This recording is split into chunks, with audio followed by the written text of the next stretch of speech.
Yo! Haha. So, as I stated in my last video, the current Scare TV season has come to an end, and as a result of which, we've got a new batch of finales to talk about with one of my favourite sets of shows, the Arrowverse. This year, it's kind of particularly big as the next set of kind of seasons will kind of cross over with the big crossover event, Crisis on Infinite Earths, which is a big thing to look forward to later this year. However, it does also mean a couple of things. For one, we know that Arrow's next season is going to be shortened and that season 8 is going to be its last. But, anyway, latest batch of CW finales to talk about. As I said, we start with Arrow. The final episode shows kind of Oliver kind of confronting his half-sister Emiko, and also having to deal with the Ninth Circle, kind of having to defeat them, and then eventually he and Felicity kind of slip away in order to give birth to their daughter, named Mia, before Oliver is kind of taken away and recruited by the Monitor. Which obviously sets up for the final season, which apparently Emily Bett Rickards isn't set to be a part of. With a kind of flash forward scene show her kind of helping the next generation solve their problems, and then going with the Monitor to reunite with her husband.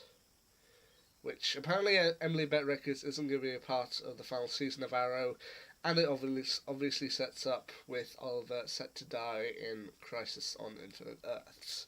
So that's Arrow out of the way, kind of fairly standard, kind of wrapping up a few loose plot ends and getting ready for Crisis. The final season and Crisis. The Flash. Now I should have said this at the beginning, but there will be spoilers ahead. I should have said that before I started on Arrow.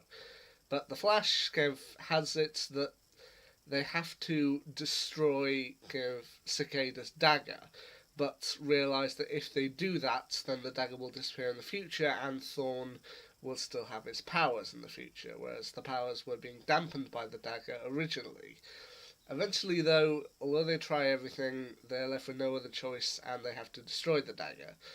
Merely a brief fight with Thorn. However, because of this, it also means that Nora is set to be erased. Thorn reveals there is a way to save her, but she would have to re-enter the negative Speed Force, and, of course, she ultimately decides not to. And she does have a few tear-jerking scenes towards the end. One where she kind of embraces her parents, who she's come to know and love, kind of in their time period before disappearing, and then the kind of final kind of video message for them that she left in the Time Vault. It's also shown later on that Captain Singh is due to leave to become the new Chief of Police, and he is giving his role as Captain to Joe, which I feel is, again, it's a nice touch. It's a nice give down. And also reveals that he's known Barry as the Flash for a while. And while you have seen kind of moments of kind of tension between them and Captain Singh, it is nice that he shows that he's known Barry as the Flash, hasn't told anyone, and still thinks of him as good, which I feel is a nice touch. The final scene, which obviously is the setup for Crisis, shows the dates on the newspaper of Barry's disappearance change from 2024 until to 2019. Obviously meaning history is changing. And, yeah, that's obviously a setup for Crisis. Supergirl. Obviously, the setup for the final episode of Supergirl is kind of Kara having to face off against Lex, and them having to do everything in order to set the world to rights. Now, of course, the final kind of scenes end kind of with Lex defeated and eventually injured by his sister, and Lex reveals to her that Kara is Supergirl, which obviously is going to turn Lena against her. Now, I don't know fully about Lena in the comics. I have read that she is kind of quite a friend to Supergirl in the comics, naturally, but to be honest, I felt this was pretty much inevitable, because if you look at any Superman comics, or kind of Superman any media, whether it be Smallville, cartoons, or whatever, the Lex and House of L families, they don't mix. They just don't. I mean, they have had times when they have been friends in the past, I with Smallville and the like, but pretty much eventually the Lexes are going to turn on the Elves, and honestly, I kind of felt this was inevitable at some point. So it obviously ends with Lena bitter towards Kara. But everything else is eventually built up and restored. Alien Amnesty Act is restored, and everything goes back to normal. Well, almost. There is also a kind of setup for who will be what could potentially be a future villain in Supergirl season 5, with uh, with one of the characters being contacted by a member of Leviathan, who in the comics Leviathan are kind of like an offshoot of the League of Assassins. I don't know how that'll exactly work because the League of Assassins is in one universe, Leviathan is in another, but we'll get to that when we come to it.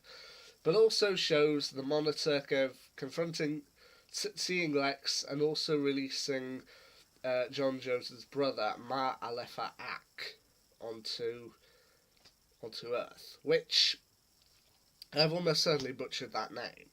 But yeah, so the kind of setup for villains for Supergirl season 5 is either Leviathan or potentially as a minor villain, Ma Alefa Ak. And also with the Monitor showing up, that also shadows Crisis on Infinite Earths. With the Legends season 4, they're the only ones who don't shadow or don't show anything for upcoming Crisis. Which, okay, fair enough.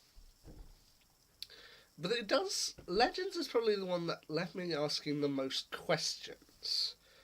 Because, without giving away too much, they have to go through everything. Eventually, things have changed. Things are all back to normal, but with a few changes. For example, Zari's timeline is eventually. Zari's timeline is changed so that she never grouped together with the Legends and is instead replaced by her previously dead brother, Berrad. Which. It remains a question to see. Nate's the only one who's aware that anything has changed. Nate also came as a bit of a surprise to me because with the setup at the beginning of the series and eventually with everything throughout it, I felt this was going to be a jumping off point for Nick Zano as a character. But by the end of the season, while he's technically been dead once in the episode, I won't give away too much, he is revived and he does seem to still be with the Legends. So it's a question of will he stick around? We'll have to wait and see. There's also the question of two characters, Constantine and Charlie. With the way that Constantine had previously been used in the Arrowverse, I got the impression early on that this would be a one-season deal. He would come in to help them deal with all of this stuff that's going on, and then he would make his departure. However, he seems to get to the end of the series, he's still alive, and he still appears to be with the Legends.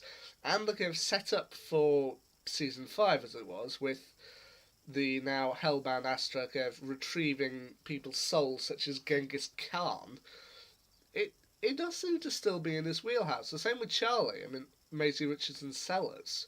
I mean, she could. And with her previous character of Amaya Dewey having departed at the end of season 3, a little bit of a question of whether she'll still stick around. I mean, once again, it still appears to be in her wheelhouse, so there's no reason why she shouldn't stick around. Now, with future threats that they're going to have to go up against, it's unclear about what they're going to have to face next. I mean, with Arrow being recruited by the Monitor, and with its shortened 10th season, it's unknown whether they'll have any big villain to face before it ultimately ends. With Flash, there have supposedly been rumours going around the internet that the next big villain for them to fight will be Red Death. I've looked up Red Death, and from the look of him, he appears to be more of a Batman villain, but anyway, we'll have to see what they come up with for his next big villain. Supergirl, as I mentioned, may go up against Leviathan or Ma Alefa Ak, and the Legends, it seems, are going to have to deal with hellbound people and evil people being revived to fight in a big army. So, yeah, so it seems like we'll have a good kind of season ahead of us in terms of CW's Arrowverse. That they're also introducing later on Batwoman. Well, they introduced her last year on Elseworlds, but now she's getting her own season, and it also seems like it's going to cross over with Crisis, which would make sense. So yeah, it looks like a good year of CW Arrowverse TV. Anyway, the end of Arrow and the birth of so much more. In the meantime, see ya.